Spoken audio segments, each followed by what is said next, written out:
Fees को free किया जाए और साथ ही जो उनका स्कॉलरशिप होता है वो भी सरकार टाइम पर उनको देने का काम करे। बच्चों की फीस बढ़ाई जा रही है, कोई रेगुलेटरी बॉडी नहीं है, इस पर भी माननीय फाइनेंस मिनिस्टर ध्यान देने की जरूरत है। साथ ही मैं आपके माध्यम से सरकार से यह भी कहना चाहता हूं कि SC/ST का जो फंड होता है, SC/ST का जो फंड है, डेवलपमेंट में उनके खर्चा होना है, उनके शिक्षा पे खर्चा होना है, उनके रोजगार पे खर्चा होना है, लेकिन तमाम सरकारें उस SC/ST फंड को डाइवर्ट करके अन्य मदों में खर्च करती हैं। इस पर माननीय फाइनेंस मिनिस्टर रोक लगाएं कि जो फंड जो मद में खर्च होना है उसी मद में वो खर्च किया जाए। साथ ही मैं आपके माध्यम से ये भी कहना चाहता हूं कि लंबे अरसे तक काफी दिनों से SC/ST के बच्चों को स्कॉलरशिप टाइम पे नहीं मिल रही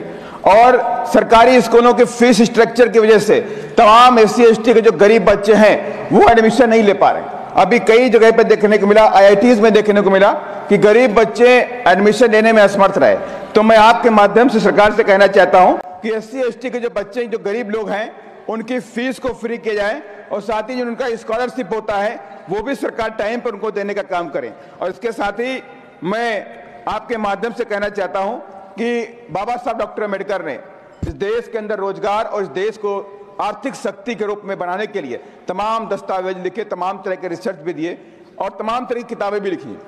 बाबा साहब डॉक्टर अम्बेडकर ने अपने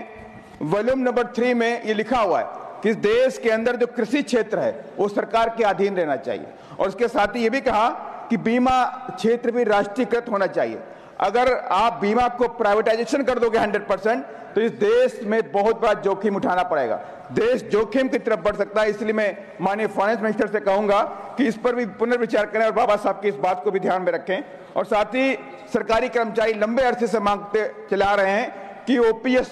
लागू किया जाए, लेकिन OPS नहीं मिल रहा, उसके लिए NPS लाया गया, फिर UPS लाया गया, लेकिन सभी लोग इसको रिजेक्ट कर रहे हैं। तो मैं माननीय सरकार से आपके माध्यम से कहना चाहता हूं कि OPS को पुनः लागू किया जाए, उस पर कंसिडर किया जाए। साथ ही मैं एक भारत का नागरिक होने के नाते में कहना चाहता हूं